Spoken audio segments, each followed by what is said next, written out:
जय राधा माधव कुंज बिहारी।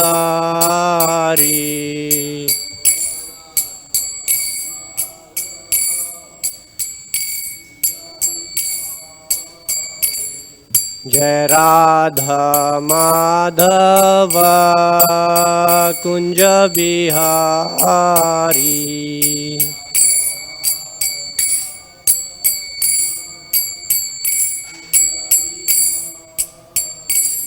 जय गोपी जन वल्लभ गिरिवरधारी।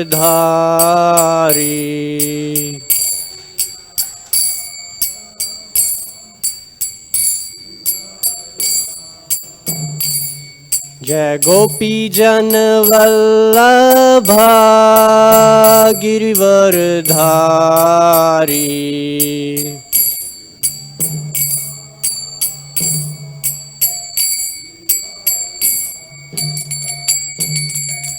यशोदानंदन ब्रज जन रंजना।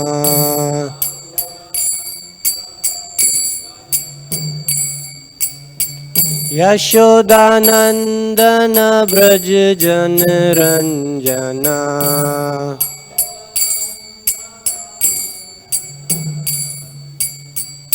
यमुना तीर वनचारी।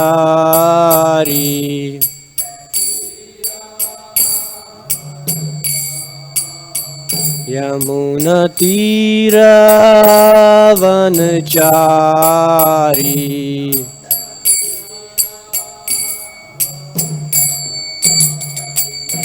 जय राधा माधव कुंज बिहारी।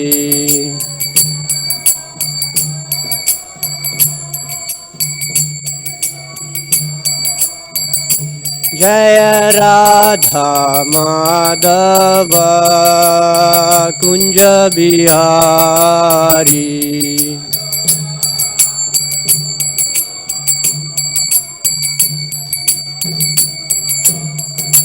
जय गोपी जन वल्लभ गिरिवरधारी।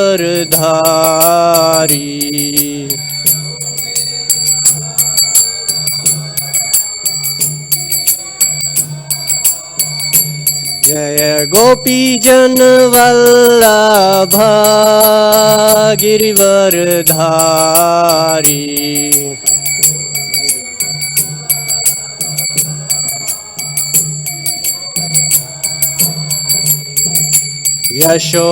यशोदानंदन ब्रज जन रंजना।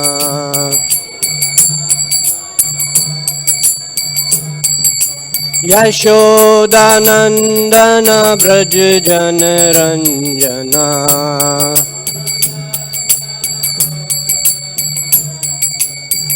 यमुना तीर वनचारी।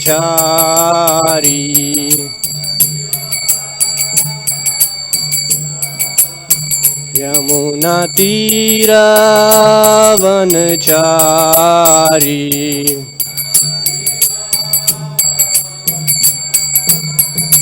जय राधा माधव कुंज बिहारी।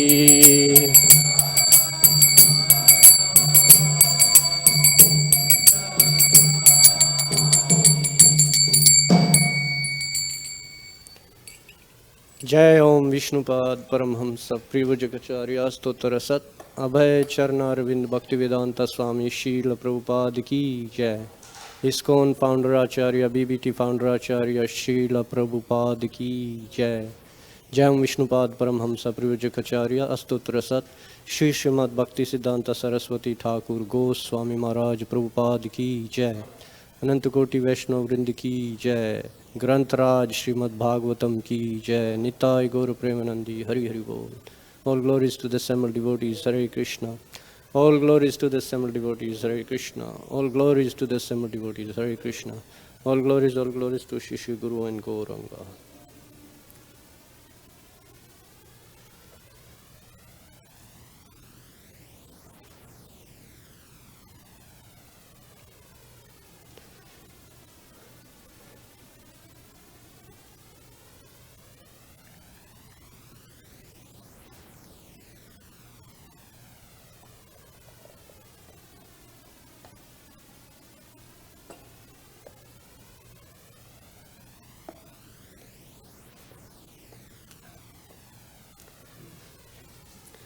ओम नमो भगवते वासुदेवाय।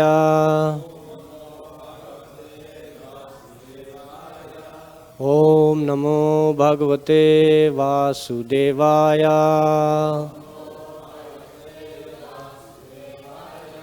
ओम नमो भगवते वासुदेवाय।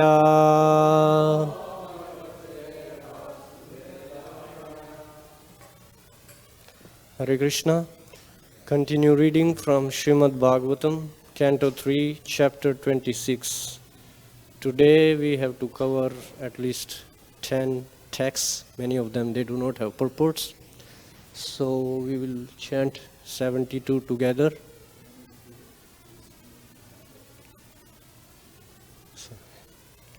Is that good? Okay. So yeah, we will chant 72 together and then I will read from 62 till 72.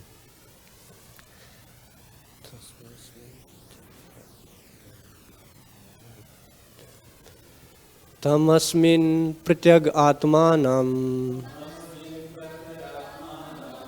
धिया योगा प्रवर्तया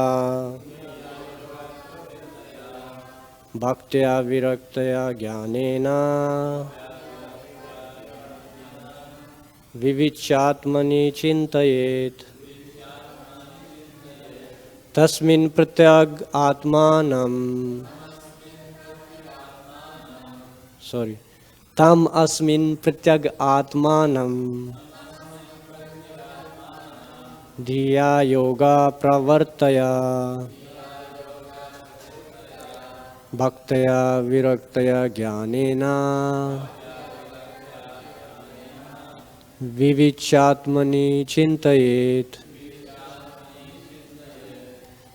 तम अस्मिन् प्रत्यग आत्मानं धिया योगा प्रवर्तया भक्तया विरक्तया ज्ञानेन विविच्यात्मनि चिन्तयेत्. Please chant.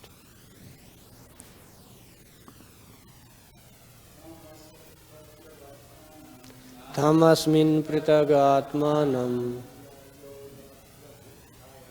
धिया योगा प्रवर्तया भक्त्या विरक्त्या ज्ञानेन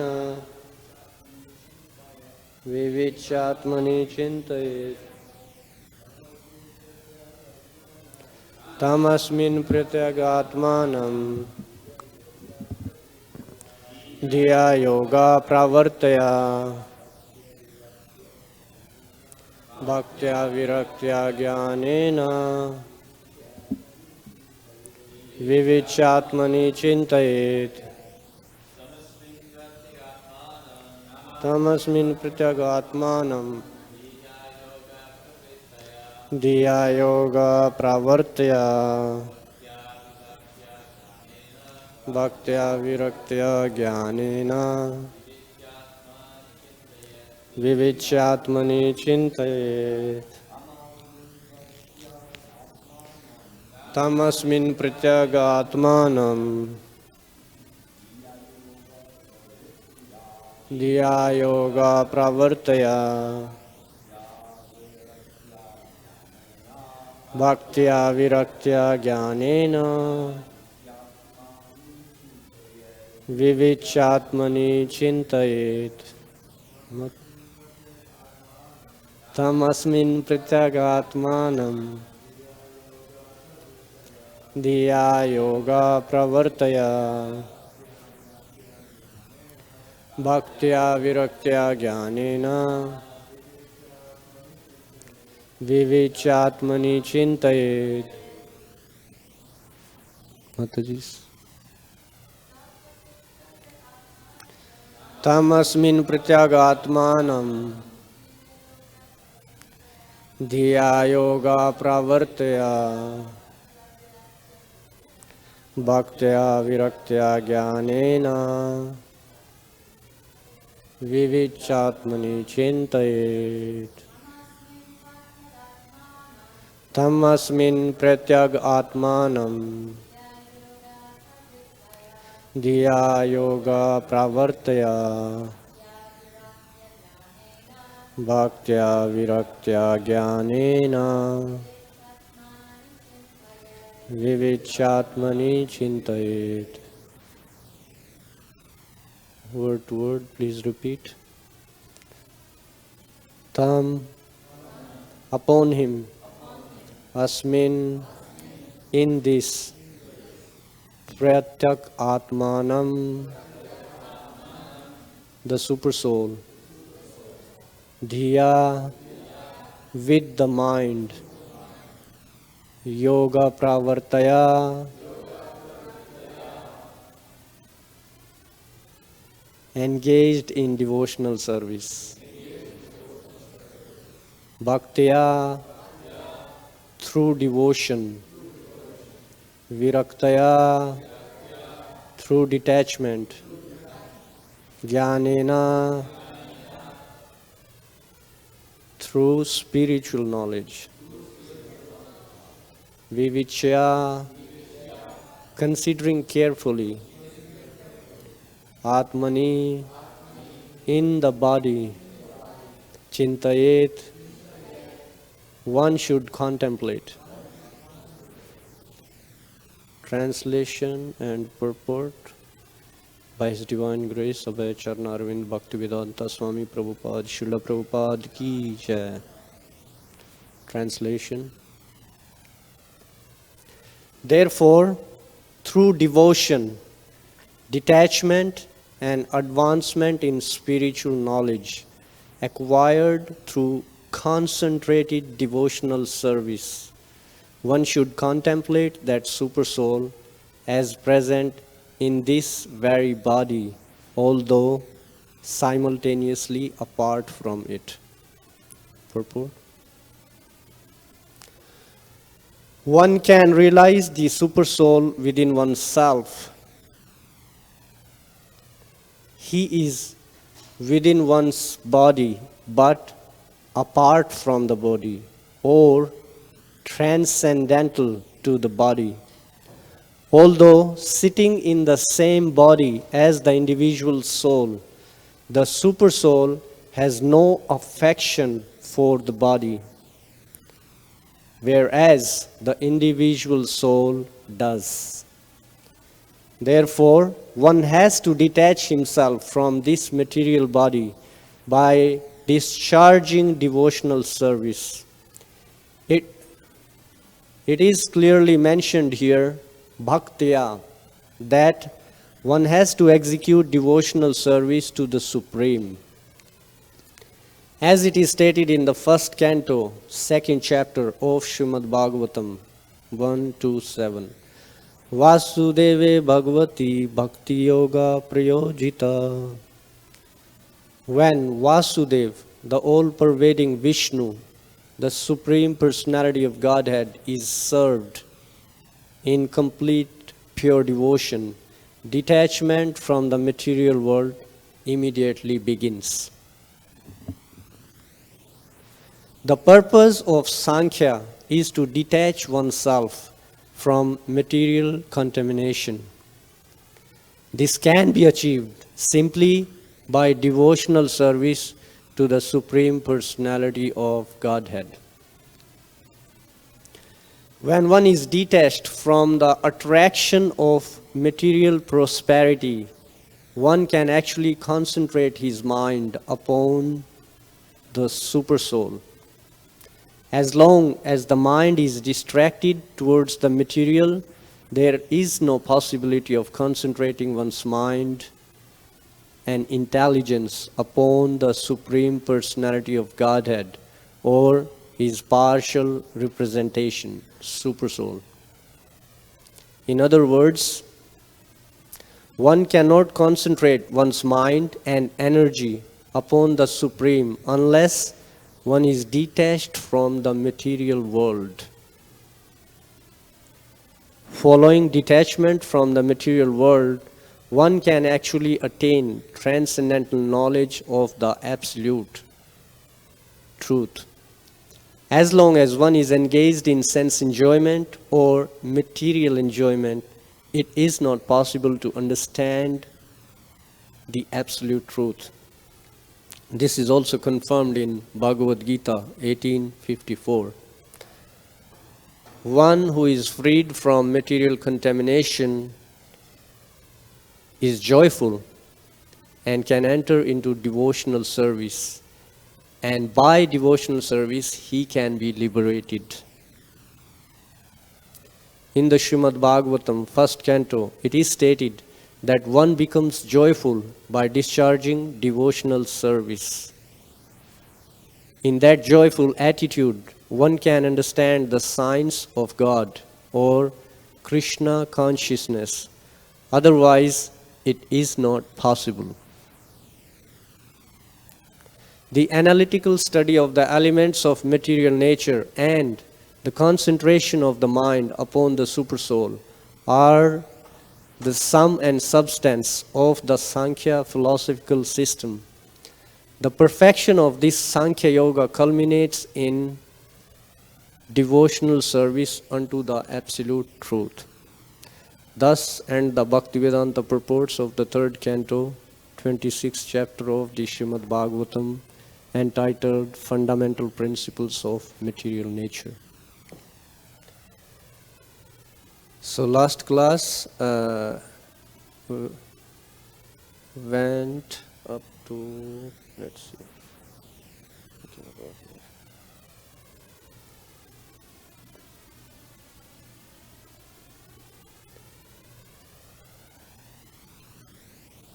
Okay.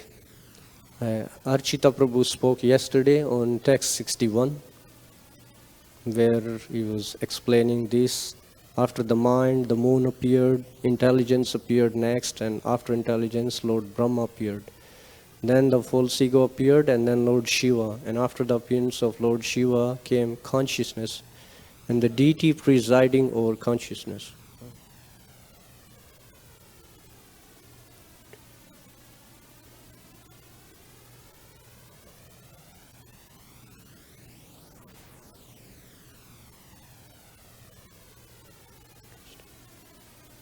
Okay. So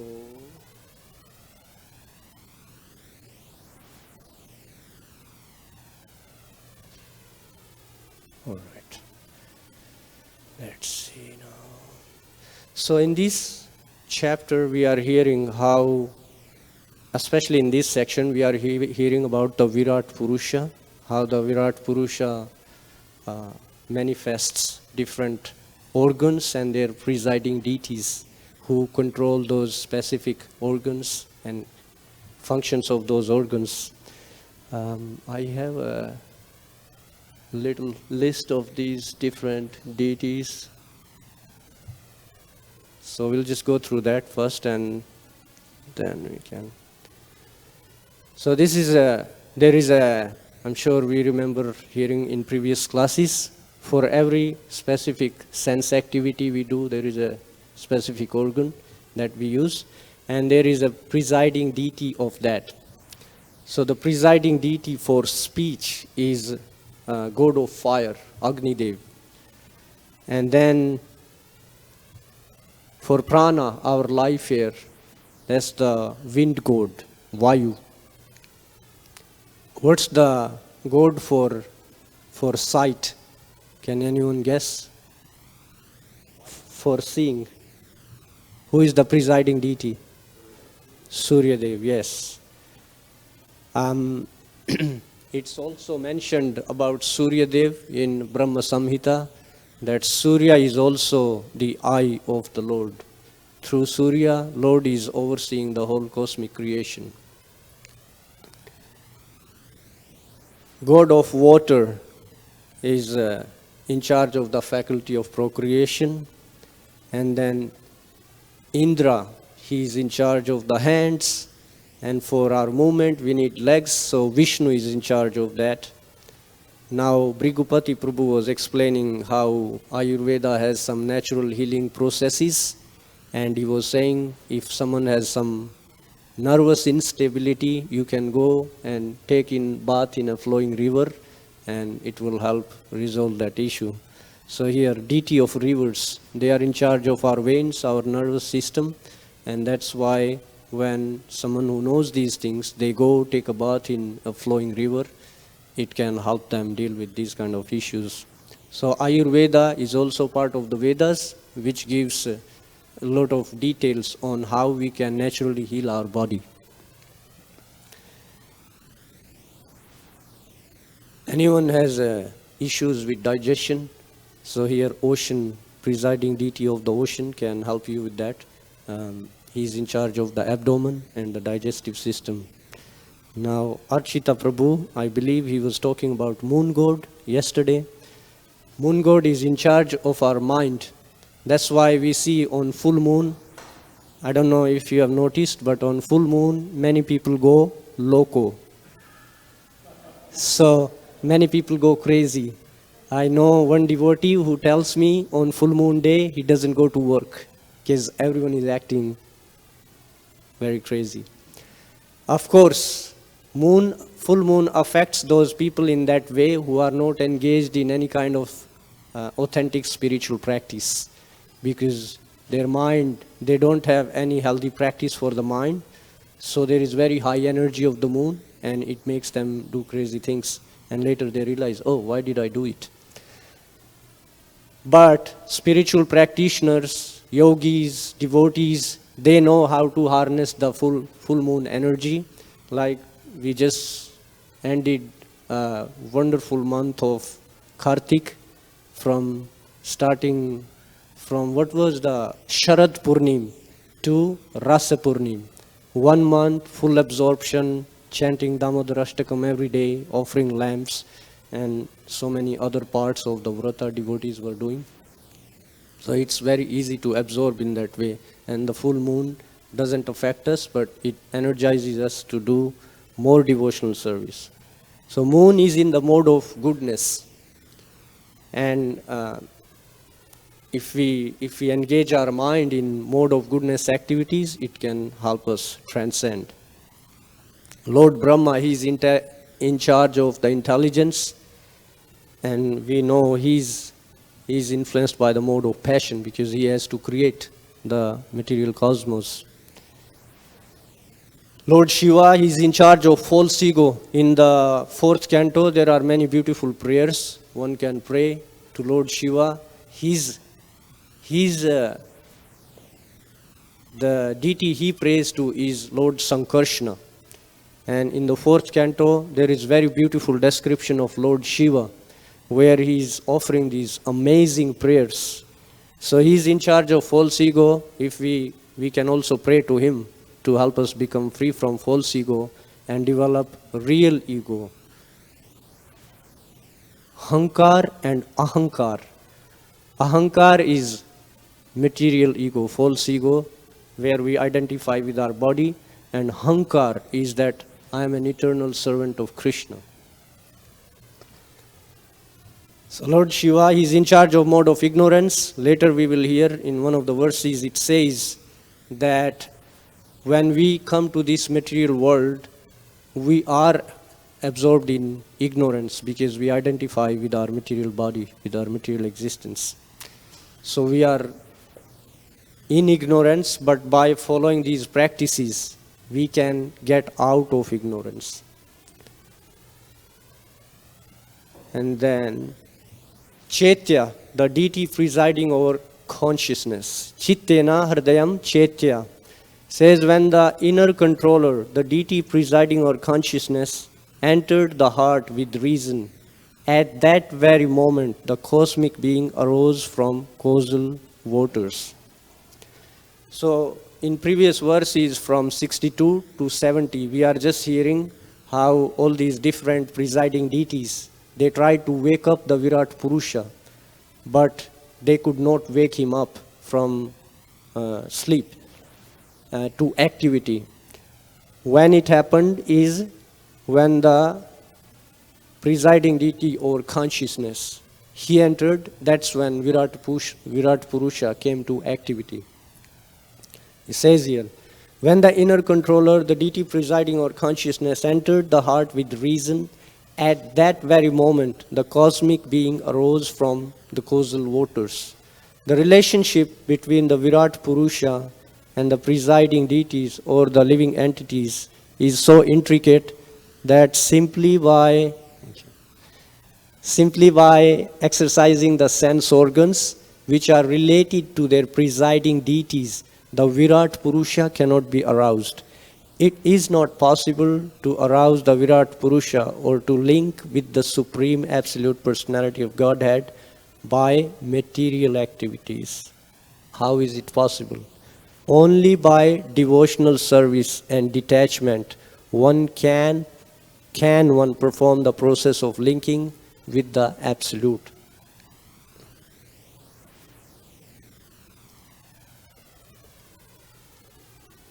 Okay.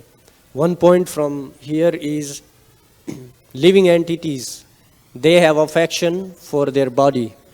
Although super soul is living in the body, he does not have affection for the material body. But because we have affection, we are attached to material body, therefore we have to cultivate detachment. And that's how we can get out of this material existence. Now, of course, here it says the process given here is Sankhya, by understanding all the different elements, how there are different deities presiding over every element, and how they control the functioning.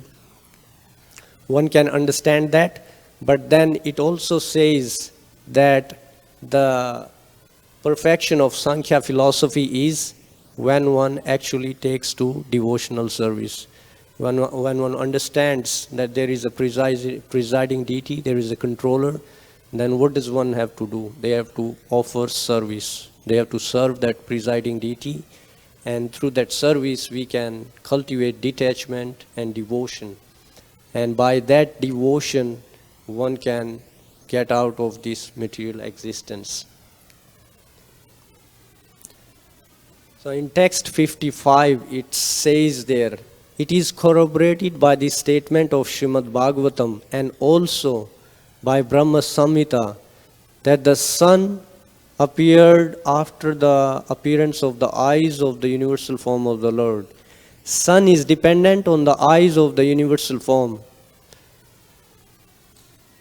Yat Chakshur Eva Savita. Savita means the sun. The Brahma Samhita also says that sun is the eye of the Supreme Personality of Godhead. I already mentioned this. The creation is actually done by this one under my direction. Okay.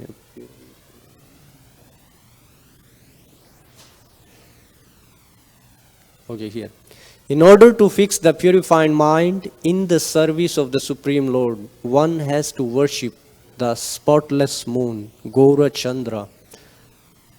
Those who are materially passionate or those who want to exhibit their intelligence for material advancement in life are generally worshippers of Lord Brahma, and persons who are in the gross ignorance of identifying with the body worship Lord Shiva.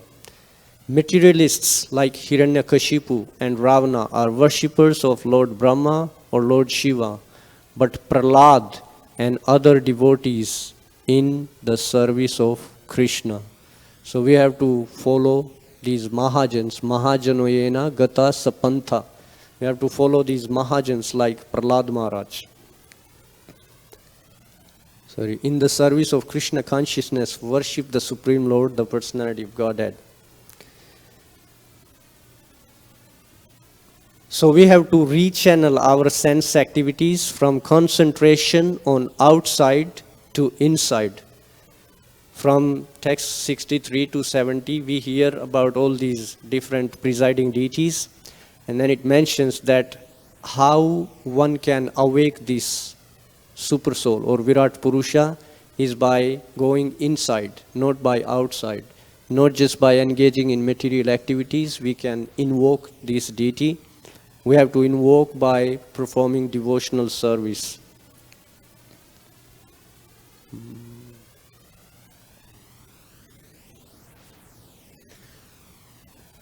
So, couple of points about performing devotional service and how it can help us get out of material existence. I was hearing this talk by actually Radha Govinda Swami. He's explaining about the Katyayani Vrata, the great devotion exhibited by close associates of the Lord, the gopis, and how they performed so many devotional activities to attract Krishna, to increase their devotion and their love for Krishna. And before saying that, he's done like a whole seminar on different leelas. So he was talking about Lakshmi Devi, how Lakshmi Devi, she was, when the churning of the ocean happened, so Lakshmi Devi also came from that. And that's why she's considered as daughter of God of ocean. And so what Lakshmi Devi did is, they organized, of course, when she manifested, they did a grand worship of her. And then there was a Swamvara. Swamvar is the ceremony where the lady, she chooses her husband on her own will. She goes, sees different people, and she selects the best person she thinks. So here Lakshmi Devi, there everyone was lined up there. There were demons, there were demigods, there were all different great personalities, there were great sages, and there was also, we know, Lord Ajita, who helped with the churning of the ocean. So Lakshmi Devi, she went, she looked at different personalities. Okay, so Maharaj was explaining like this, like Lord Shiva is great, but if we look at his outside appearance, it doesn't look very attractive. He's just wearing deer skin, and he wear like garlands of skulls. He put some ashes on his body. That's his outfit. So not many ladies would be attracted to that kind of outfit. So Lakshmi Devi, she said, he's great, but not for me. She has high standards. Then, of course, she saw Brahma. He was mentioning, she even saw Hiranyakashipu, but then she was like, he's great, he's powerful, but how long will he live? He can be finished in a moment. So not him. She saw great sages. Great sages, they perform lot of vratas, lot of tapasya, lot of austerities. So she was like, these guys are kind of detached. They are not so interested into family scene. So not these guys. And then, of course, she comes to Lord Ajita, Vishnu, and she sees he's very beautiful. He has all the good qualities, and so she selected him as her husband. So Maharaj was explaining, one should be intelligent, that who you select as the best person in your life, who you select as your master, who you're going to offer service to. One should be intelligent. And how that intelligence comes for us, it will come by performing devotional service. Machchitta madgat prana bodhyanta parasparam kathantas chamam nityam tushyanti cha ramanti cha. When we come in association of devotees and we hear these amazing pastimes of the Lord, how he is showing love and affection, how he is increasing the love, then we can also develop affection for the Lord. We can develop this pure love. Because how? By hearing. The process of hearing, what happens? The purification. Chetodarpana marjanam, bhavamaha davagni nirvapanam. So when this happens, that's when we can also revive our love for the Lord. But after speaking about this pastime, he explained how there was a discussion between Lord Chaitanya and Venkata Bhatta. When Lord Chaitanya was traveling in South India, he met this devotee. He was worshipping Lakshmi Narayan. And they had a discussion. He started speaking about glories of Lakshmi Narayan. And then Lord Chaitanya asked him, hey sir, please help me understand this. I appreciate you sharing all these glories of Lakshmi Narayan and your worship of them. But kindly help me understand why is Lakshmi Devi performing so many vratas. She's performing tapasya, austerities, to get an entrance into Krishna's pastimes.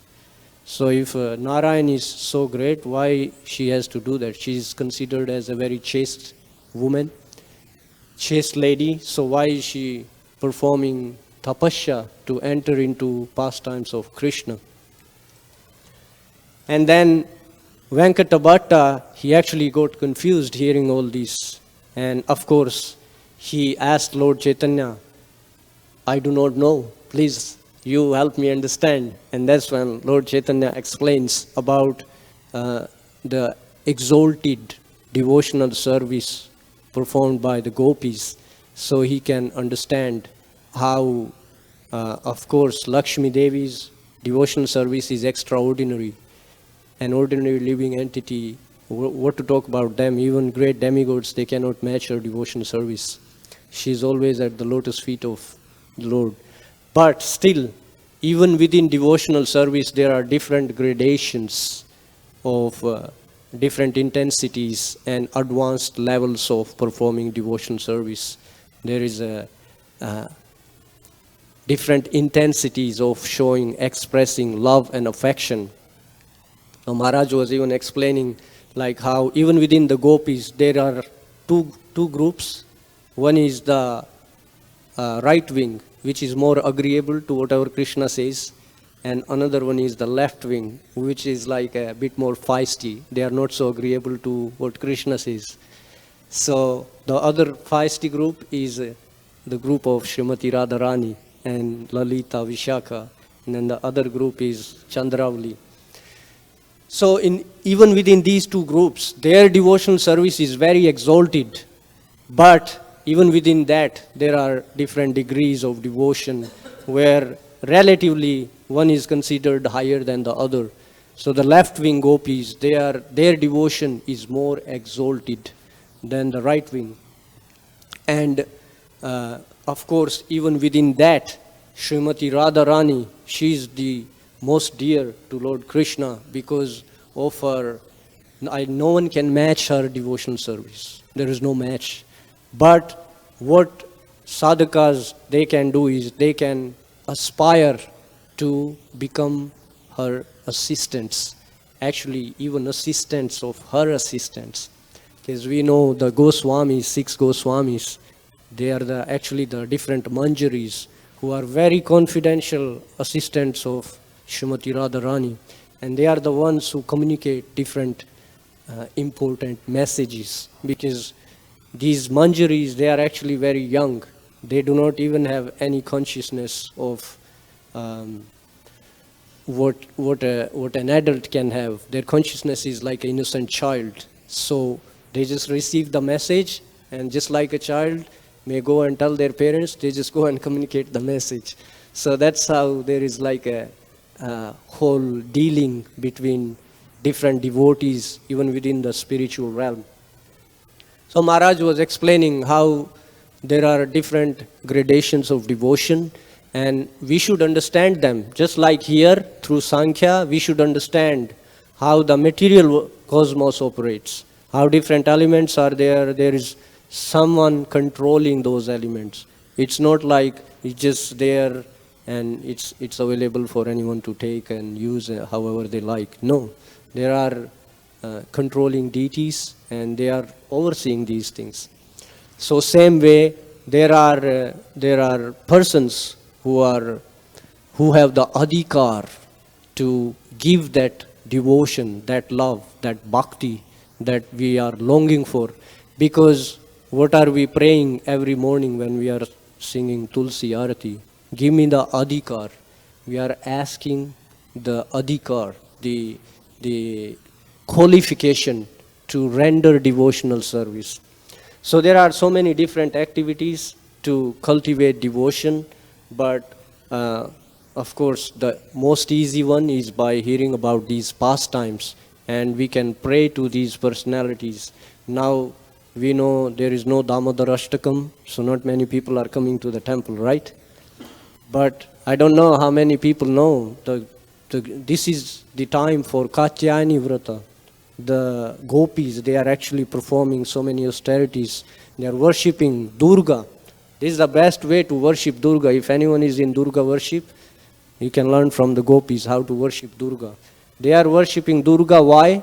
Because they are praying to her, please help us get Krishna as our husband. So we can learn from Lakshmi Devi, from Srimati Radharani, from the gopis, how to ask for the best thing. A person in material consciousness, they do not know what to ask for. They always ask for material things, which will keep them in the complicated existence of material life further and further. Just one example and then we can end here. In Srimad Bhagavatam, there is this pastime of Indra and Vritrasura. So when Indra was fearing defeat from Vritrasura, because Vritrasura is born as a demon, but he is a great devotee. So there is a whole exchange between Indra and Vritrasura, and Indra was very scared. How I'm going to win over this guy? He's so powerful than me. Then he approached Lord Vishnu and he said that we are in difficulty, please help us. So the demigods, at least they are intelligent enough to approach the Lord for help. We should have at least that much intelligence. Let me go and ask for help. Indra, he expresses, and even before Indra starts speaking, the Lord tells him, my devotees come to me and ask me for pure devotional service. Still, even after hearing that, Indra put his complication. Oh, I'm in such a big trouble. I'm fearing Vritrasura, defeat from Vritrasura, and we are in great anxiety. Please help us. You can see Lord is telling him, ask me for pure devotion. What is he asking for? Please help me deal with Vritrasura. He even mentioned that, don't worry about Vritrasura. He's a great devotee. You don't have anything to fear from him. Still, this was Indra's request. So we should be intelligent. We should learn from them what to ask for. Best thing to ask for is asking for pure devotional service. That's what we learned from Lord Chaitanya. Mam janmani janmanishware bhavtat bhaktir ahetuki tvai. Life after life, he is saying, not just one life. We are many times, even as devotees, we are just thinking, oh, just this life. One exchange of Tamal Krishna Maharaj, one of his disciple, there was a conversation, and just in short, the point was that, so I am your surrendered servant, and he was like, so how long? He said, this lifetime, something on these lines, I don't know exact words, but my whole life. And Tamal Krishna Maharaj said, not your whole life, all your lifetimes, for eternally. So we have to, it's an eternal relationship, and we should understand this. And then when we have this understanding, naturally, we would want to do more, because there is no way out. It's an eternal relationship. Why not, make it better? Why we are taking time? If there is the relationship is not working well, you want to do something about it, right? Yeah, we see even in families like those who are married, sometimes there is an argument between husband and wife. So it doesn't mean you just like run away. Okay, you didn't talk to me nicely, so I'm off. But they talk with each other and somehow they make peace. So we have to understand we are in material existence and we have to purify ourselves. How Archita Prabhu was explaining yesterday, Bhakti Yoga is the process for purification. You can achieve that through Sankhya Yoga also, but Bhakti Yoga is more recommended here. In Srimad Bhagavatam, Virat Purusha is not recommended to worship. It's actually for people who cannot understand Supreme Personality of Godhead. They should worship Virat Purusha, because by doing that they will understand there are controlling deities and we should honor them. And by gradually doing that, one can get an association of a devotee and understand about devotional service.